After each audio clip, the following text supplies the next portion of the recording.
এই জায়গাটা মানুষকে অজান্তেই থমকে দাঁড় করিয়ে দেয়। মৃত্যুর সময় মানুষ একা না।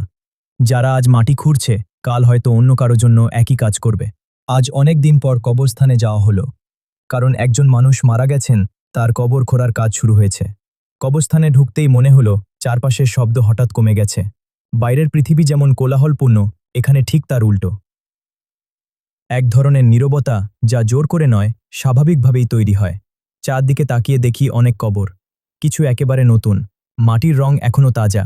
কিছু পুরনো, ঘাস উঠে গেছে, নাম ফলক ঝাপসা। কোথাও নাম লেখা আছে, কোথাও কিছুই নেই। তবুও সব কবরই সমানভাবে নীরব। এই জায়গাটা মানুষকে অজান্তেই থমকে দাঁড় করিয়ে দেয়। চলার গতি ধীরে আসে, কথা বলার ইচ্ছা কমে যায়। মনে হয় এখানে বেশি কথা বলা ঠিক না। একপাশে কয়েকজন মাটি খুঁড়ছে, কারো হাতে কোদাল, কারো হাতে ফাওড়া। মাটিতে কোপ পড়ার শব্দ ছাড়া আর তেমন কিছু শোনা যায় না। কেউ হাসছে না, কেউ তাড়াহুড়া করছে না। সবাই খুব মনোযোগ দিয়ে কাজ করছে। নিঃশব্দে কাজ চলছে। মনে হচ্ছে সবাই জানে এটা কোনো সাধারণ কাজ না, এটা কারো শেষ ঠিকানা তৈরি করার কাজ। আরেক পাশে কয়েকজন বাঁশ কাটছে। কেউ বাঁশ মেপে নিচ্ছে, কেউ কাটছে, কেউ আবার কাটা বাঁশ পরিষ্কার করছে। সবাই নিজের দায়িত্বটা নিজে থেকেই বুঝে নিয়েছে।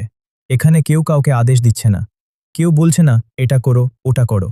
যার যেটা করা দরকার সে সেটাই করছে। এই কবরস্থানে দাঁড়িয়ে একটা কথা খুব পরিষ্কার হলো, মৃত্যুর সময় মানুষ একা না। পরিচিত হোক বা অপরিচিত, সবাই মিলে শেষ কাজটা করে দেয়। যারা আজ মাটি খুঁড়ছে কাল হয়তো অন্য কারো জন্য একই কাজ করবে। আর একদিন অন্য কেউ তাদের জন্যও করবে। চারদিকে এত কবর দেখে মনে হলো জীবন আসলে কত ছোট। যাদের কবর এখানে, আজ আমি এখানে দাঁড়িয়ে ভাবছি, তারাও তো একদিন আমাদের মতোই ব্যস্ত ছিল। কেউ কাজ নিয়ে, কেউ পরিবার নিয়ে, কেউ ভবিষ্যৎ নিয়ে। হয়তো ভাবত আরও অনেক সময় আছে, কিন্তু আজ তারা শুধু একটা নাম আর একটা জায়গা। কবরস্থানে দাঁড়িয়ে বুঝলাম এখানে অহংকারের কোনো জায়গা নেই। ধনী গরিব, বড় ছোট, সবাই এখানে সমান। কাজ শেষে মানুষগুলো ধীরে ধীরে চলে গেল। আমি একটু দাঁড়িয়ে রইলাম, চারপাশটা আরেকবার দেখলাম।